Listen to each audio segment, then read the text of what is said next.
Hey y'all, what's up? JamiThatsMe here. Welcome back to the channel, honey. Welcome back to another review on Love and Hip Hop ATL. So let's go ahead and talk about this week's review. So Spice has a performance, I believe, in the Cayman Islands. So she's over there looking for her costume or whatnot and trying to see what she gonna wear. Cause y'all know she's had this whole situation where she had a surgery, she got infected, she almost died. She was, away from performing for some time. So this is her kind of like comeback type of thing. So she's trying to get it together. Shekinah decides that she's gonna pop in and assist Spice. Next thing you know, they start talking about Meda. And she talks about, or at least Spice tells Shekinah about how she got into it with Meda over at Karlie Red's gender reveal for her grandchild. And she says that Meda won't pick a side. And she wants her to know that she needs to be on her team and not on Karlie's team. I don't know. Like, girl, that's what Spice talking about. I don't think it's cool to put a person in a compromising position like that. I understand it's been your friend for a long time, but then at the same time, you introduce them. You ain't have no issue when you introduce them. But now that they're spending more time together, it only leads me to believe that you might be a bit jealous of that friendship and you want more of your friend's time. I can't really think of anything that Karlie has really done to spite Spice. The more that I think about it, like she does have some weird ways where it's like, okay, she really does want a lot of things that Spice has, but I don't know. Like, I mean, like she really did into the lady for real, for real. So she kind of feels like Meda been acting funny ever since she became friends with Karlie. Now Spice seems to, as Shekinah is talking about Meda and how she wants to have the conversation with Meda, um Spice is pretty much at this space where she don't want to be in the middle of what of what Shekinah and Meda got going on. And I don't think that's cool. You sit up there and you want Meda to choose a side when it comes to you and Karlie, but when it comes to Shekinah and Meda, you don't want to be in the middle of what they got going on. How can you not understand where Meda is coming from with this situation? You know what I'm saying? So I don't know. Spice just trying to have an issue to have an issue. Meanwhile, Jessica White is sick as fuck. She's sick as hell. She has two fibrosis that are called endometrial. And I really hate this for her. She looked like she was in so much excruciating pain.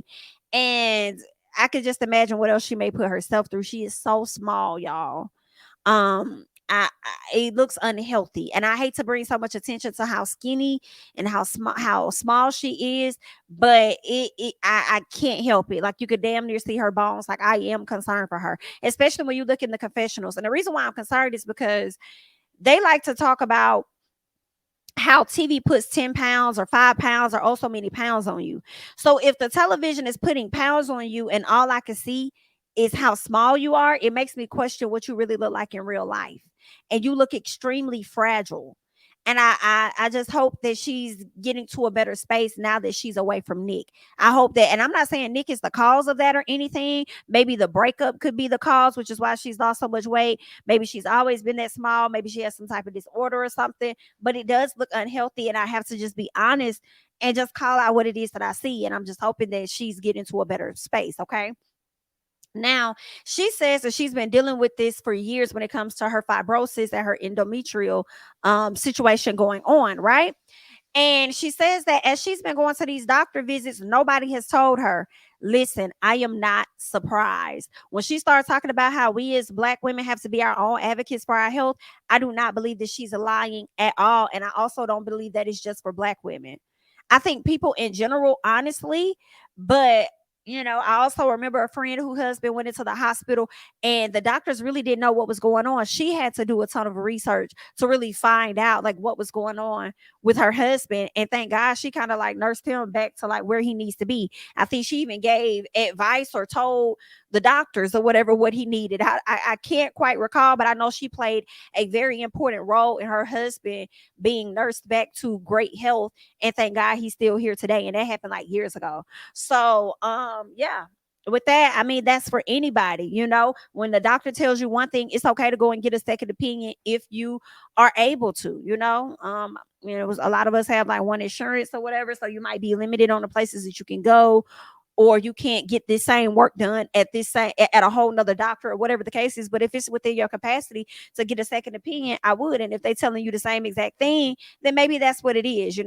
But I don't think she lying about that. And I hate that she's been dealing with this for so long, which has likely led to the miscarriages that she's had. And nobody has mentioned it, brought it up, said anything. She didn't know nothing about it. Like, girl, that is horrible. I would think, girl, that stuff could, of course, is hindering you from having a child.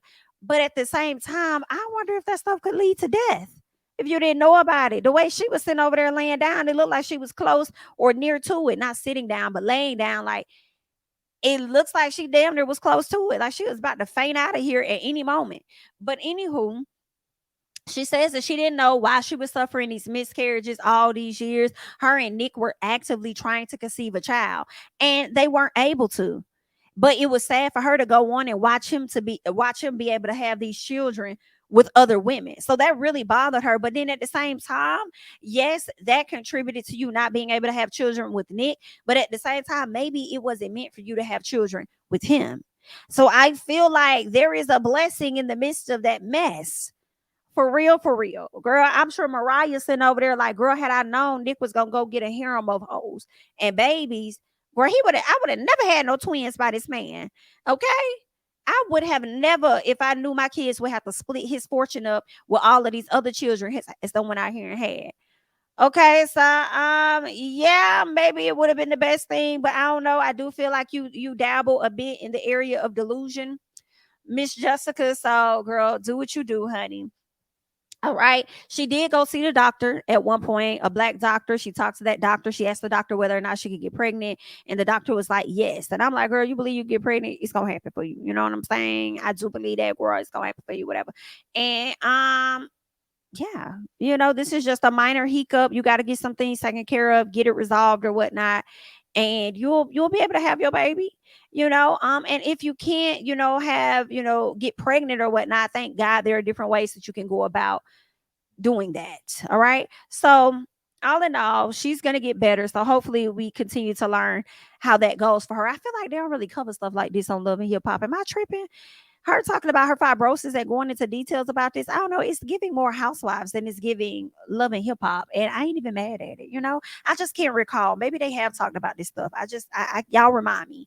All right. So anywho, let's talk about Amy, because she links up with her sisters. And I thought that was great, because last time we saw them, they was really at each other's neck. And it really was because of that mama, because the mama was over there doing more for Amy than she was doing for the other sisters. And I felt like Amy was a bit disrespectful to her sisters, in all honesty, trying to downplay their businesses as though yours is better than theirs. Like, I didn't like that. But anywho, Amy is realizing that her mama is the issue and it's not her sisters. Okay.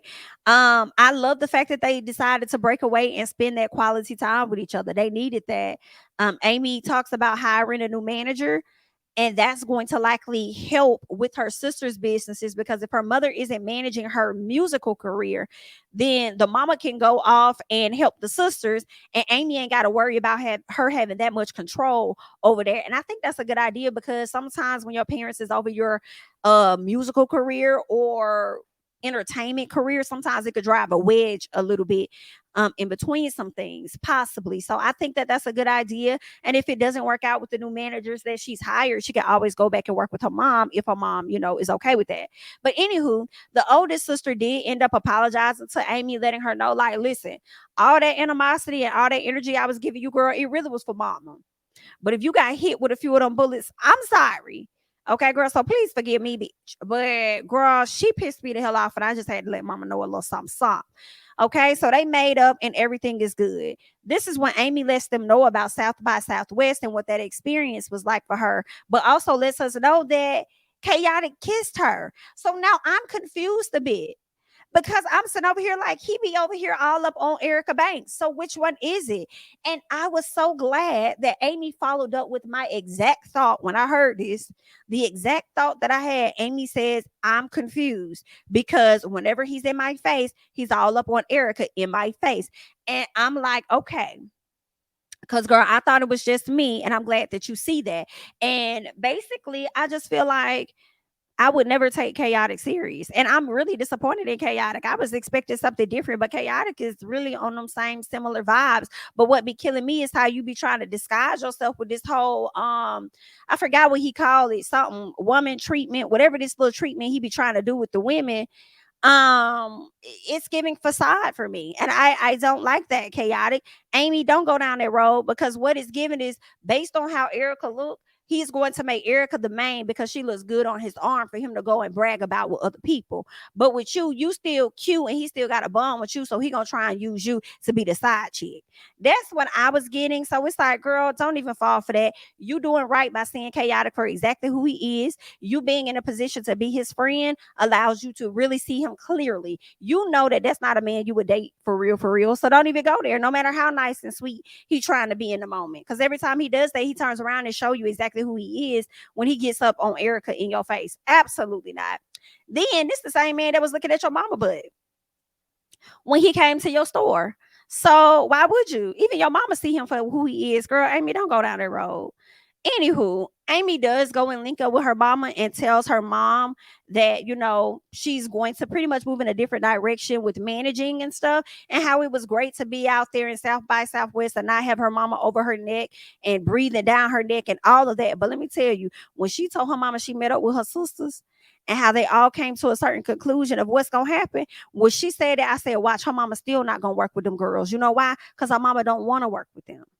That's on her mama. Her mama don't want to work. She wants to work with Amy because she sees more value in Amy than she does her other daughter. So y'all sitting over there trying to have a conversation and separate things so that she can go over there and work with your sisters more. She's not going to do that, because if that's what she wanted to do, she would have made sure she had time on the front end a long time ago to work with everybody.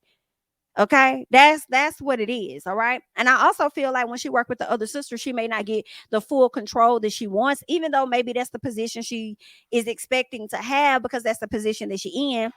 I feel like Amy allows her to kind of run amok a little bit. So she rather work with Amy because she has more control versus how she is with the other daughters, right?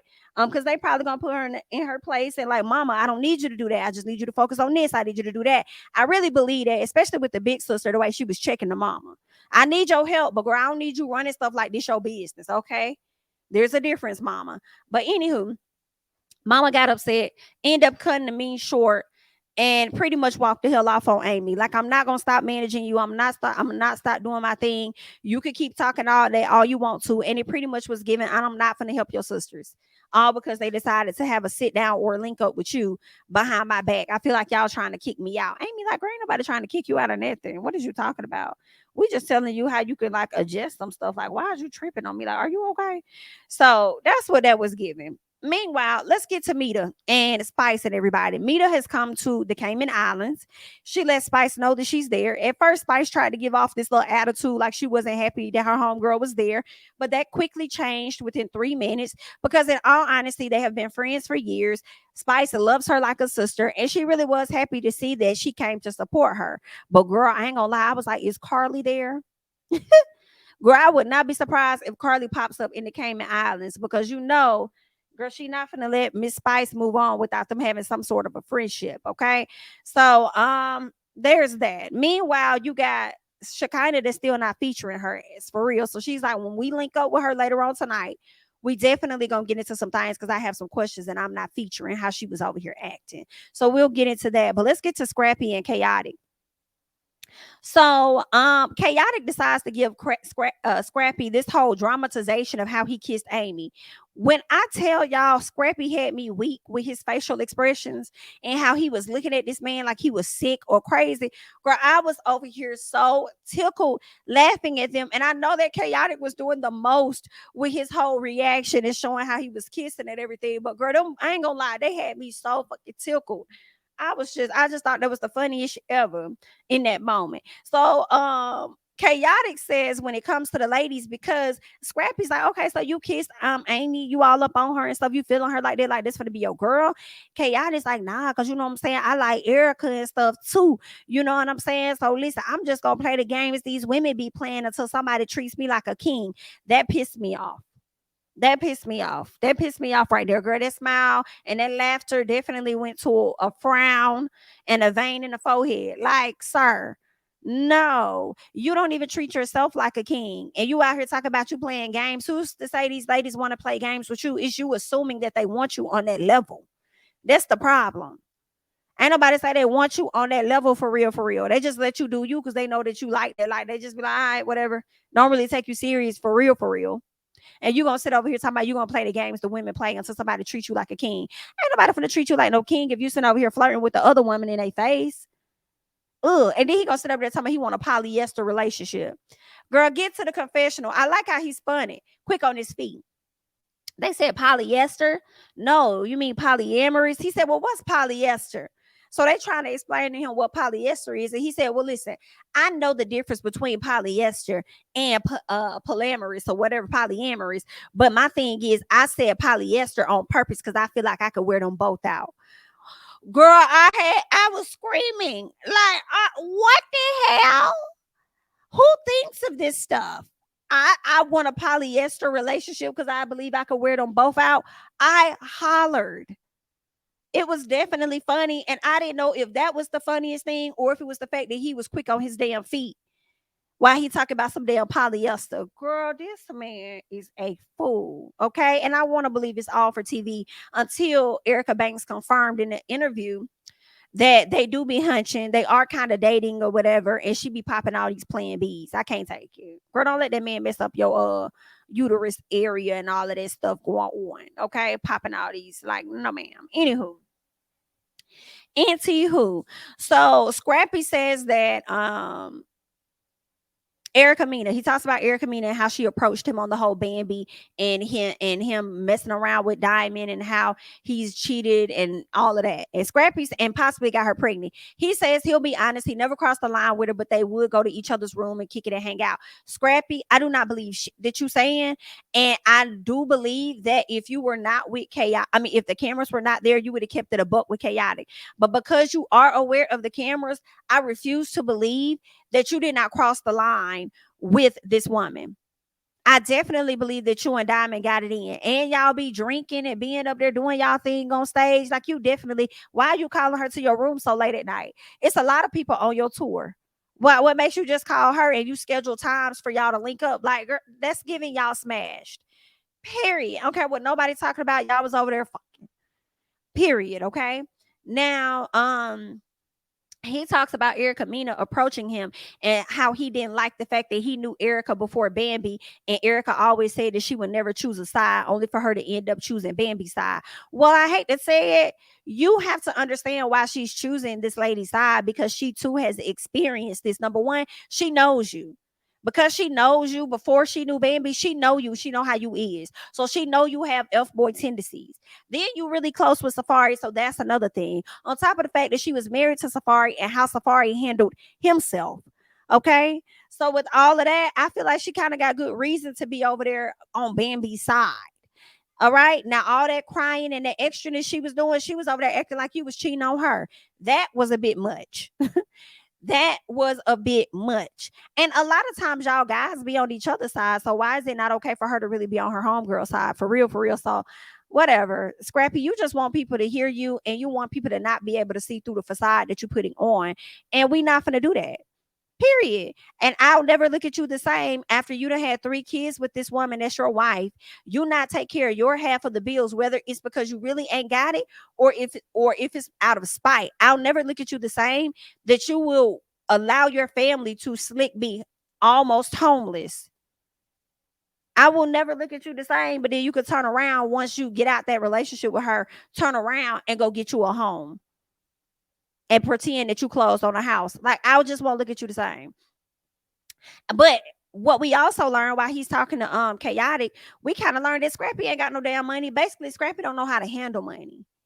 Scrappy, you need to get your shit together. You have been on this show too long to not know how to manage your money. Stop trying to keep up with the Joneses and all these other people and all of that. Do your music, do the lackluster stuff that you got from early 2000s or whatever, and get your check and go home. You ain't got to be over here buying up all these clothes, all this jewelry, trying to flex with these people that don't give a damn about you. You've been also getting money while being on this show.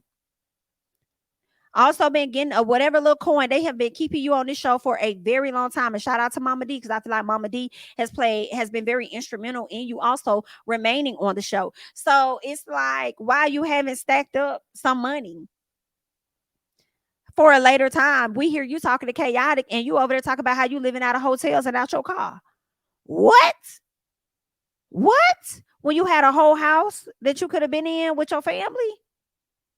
Oh, child, that is a bit embarrassing to me. And then you talk about you gonna go put some stuff in your mama garage because she got storage space over there or whatever. Then you're gonna go over there and ask your mama to cook your favorite meal. Like, girl, I was over there like, don't marry nobody else, sir. Because you are not nowhere where you need to be. Do not marry nobody else. And I ain't saying you gotta be perfect, but you need to be trying to do something. Don't be trying to have no more babies because clearly you cannot afford them. Like, you need to, boy, you need a reality check for real, for real. Khaotic was telling him, asking him, like, do you love Bambi? He was like, yeah, I love her. He was like, well, then maybe you could like fix it, like go fix your relationship, go get your family. He was like, nah, like that's done or whatever. I feel like, again, this is Scrappy trying to be spiteful by making Bambi try and eat her words because she wanted out of the marriage.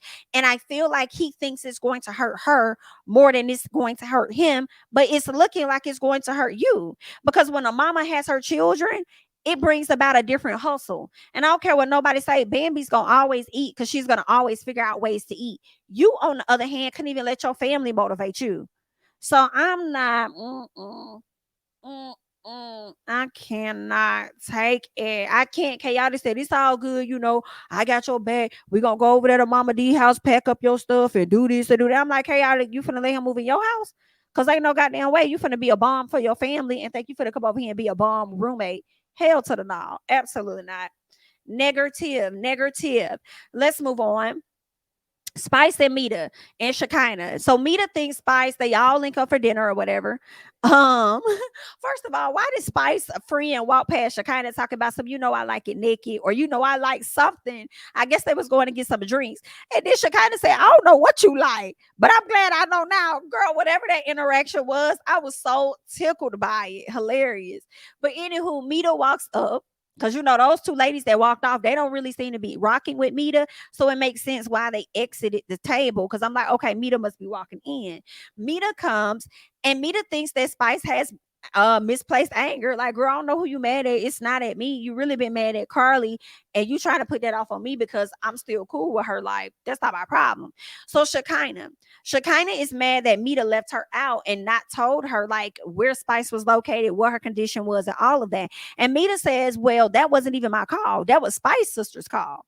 Okay, so I guess she got the information to Karlie before the sister could say, don't tell nobody else. And that makes sense to me. It does. Like, she probably thought it was okay to probably share with people, like, okay, this is what's going on, because she know who Spice's friends are. But once she told Karlie and stuff, I could see the sister saying, no, we got to keep this in. Can't nobody else know. I don't care who they are. Let's lock it down. Right? So Meda is just like, listen, you can't be mad at me. You need to be mad at her sister. I'm only following and doing what it is they told me to do. Now, keep in mind, before Shekinah and Meda started to talk, Spice and Meda were talking, and Spice was getting loud. Right? Shekinah jumps in to have her conversation with Meda.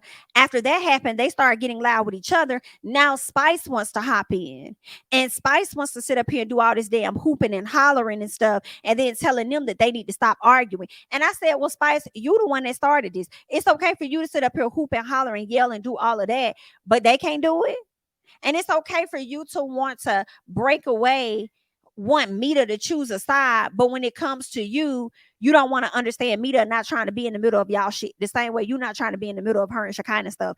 I don't like that little one-sided stuff. I don't like that. Like, girl, you need to be able to look at yourself and your own actions and chin check yourself. Like, I just felt the way, and it's like, Spice, I want to be on your team, but you're making it very hard for me because it's not making sense. Okay, I don't like that. So arguments are continuing to happen or whatever. All right. What I'm learning for me is that, because Spice walked off, and then at some point Meda went over there to check on Spice. They started yelling at each other, arguing about how she felt like Spice felt like Meda wasn't there and all this and that. And I just felt like, listen, Spice is just jealous of the friendship. That's what it is.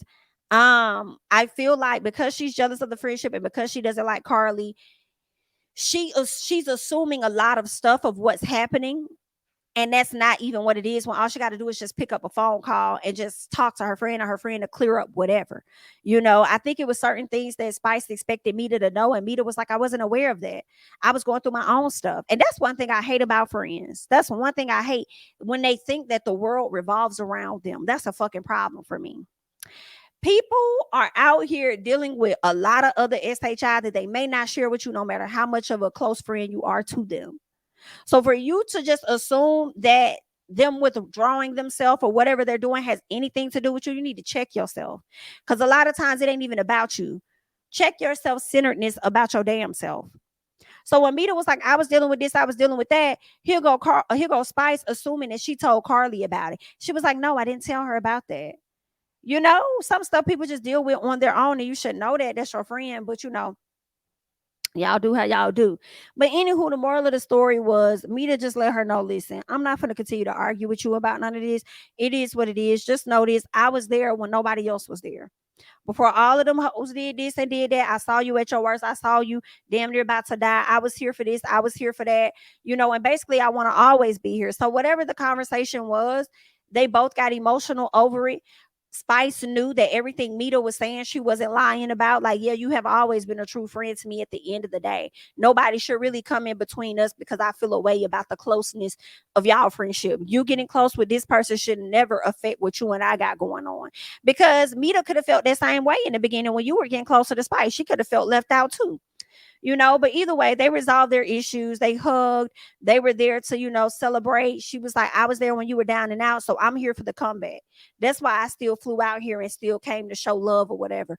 And I'm glad that Spice allowed her friend that space to have a honest conversation after all of the yelling, and love on each other and be able to progress forward, because a lot of times friendships end and stuff over misunderstandings or whatever the case is, when all you got to do is have the proper conversations, teach people how to treat you, and then y'all can grow from there. Now, some friendships don't need to come back. But if there's a possibility that, this one can, then why not go for it, So good for them. We'll see what's going to happen at a later time. Spice is still on the outs with Karlie, but I'm ready to see who else got other stuff going on. What's going on with Erica? What's going on more with Bambi? Erica Mena, that is. What's going on with Bambi? What's up with the storyline with Erica Banks and Renni? I'm kind of tired of hearing about Spice and Karlie. We'll get more of them later, but y'all showing us more of Spice, like she's the main damn cast member of the show. Like, okay, she beefing with Karlie. Okay, what else is going on? What's new? What's going on with Sierra? Let's see more of Sierra and her and Eric, and what's up with their relationship. Is Rasheeda still good with Kirk? How is the businesses going? Like, let's get into other people's stuff. I'm loving that I don't see a lot of Yandy. Because Yandy don't really do it for me. I prefer to see her over in New York, but it's clear she'll never go back. But as far as everybody, what's going on with everybody else, honey? Let the people know. But that's all that I got on Love and Hip Hop. You guys leave your thoughts and comments down below, honey. I'm Jamie. That's me. Don't forget to like, comment, subscribe, share my videos. Follow me on Instagram and Twitter and Threads at JamiThatsMe. And I'll catch you guys in the next one. Bye-bye.